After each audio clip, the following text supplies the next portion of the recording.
President Joe Biden's critical news conference didn't end his re-election campaign on Thursday night. But it showed why it will be so hard for him to save it. Biden endured his latest agonizing, public test of cognition as he faces a growing torrent of calls from Democrats, worried that he's destined to lose to former President Donald Trump, to step aside. The president's deepening reality is that every halting step he takes to tackle his biggest liability, his age and diminished condition, the more he highlights it. And his defiance suggests he may be one of the last people to realize it. Hey, buddy. Thank you. Please be seated. Well, good evening. We just concluded this year's NATO summit, and the consensus among the members was it was a great success. It was especially momentous because it represented the 75th year of the most important military defense alliance in the world's history of the world. We should never forget that NATO grew out of the wreckage of World War II, the most destructive war in history. The idea was to create an alliance of free and democratic nations that would commit themselves to a compact of collective defense. Standing together, they knew we'd all be safer. An attack on one would be treated as an attack on all. And it's worked because a would-be aggressor knows if they attack one of us, they'll be attacked by all of us. Sending that message is the best way to deter aggression and prevent wars in the first place. For those who thought NATO's time had passed, they got a rude awakening when Putin invaded Ukraine. Some of the oldest and deepest fears in Europe roared back to life because once again, a murderous madman was on the march. But this time, no one cowered in appeasement, especially the United States. We collected intelligence that Russia was planning to invade Ukraine months before the invasion.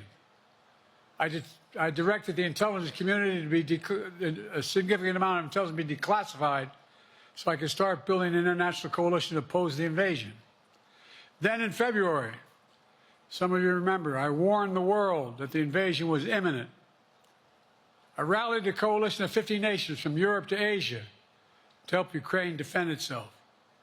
Many foreign policy experts thought, as Putin amassed Russian forces just 100 miles north of Kyiv, the capital of Ukraine, but Putin thought it was the mother home of Russia.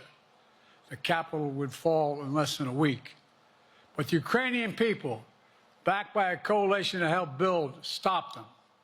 Today, Kyiv still stands, and NATO stands stronger than it has ever been. During the week of this summit, several heads of states made it a point in their statements to thank the United States and to thank me personally for all that NATO has achieved. NATO is not only stronger, NATO is bigger because we led the charge to bring in Finland and Sweden into the alliance, and it makes a gigantic difference. Excuse me. Meanwhile, my predecessor has made it clear he has no commitment to NATO.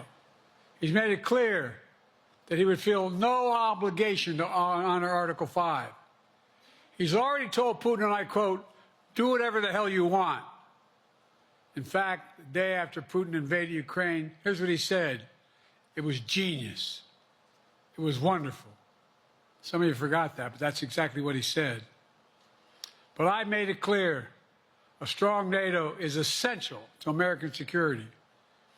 And I believe the obligation of Article 5 is sacred.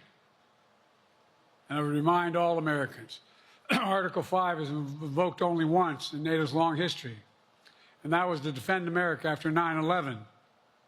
I made it clear that I will not bow down to Putin. I will not walk away from Ukraine. I will keep NATO strong.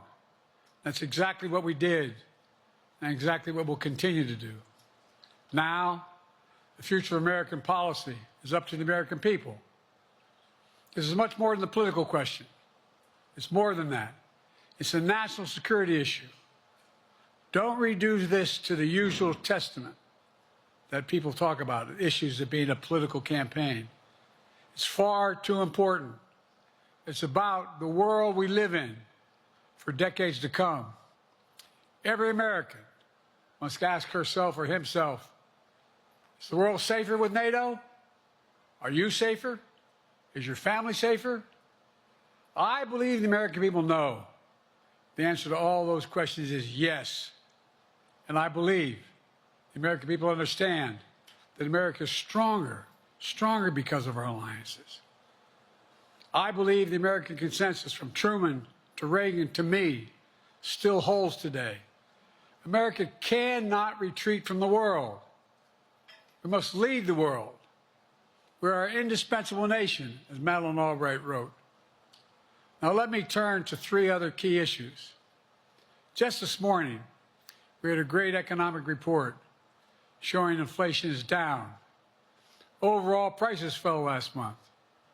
Core inflation is the lowest it's been in 3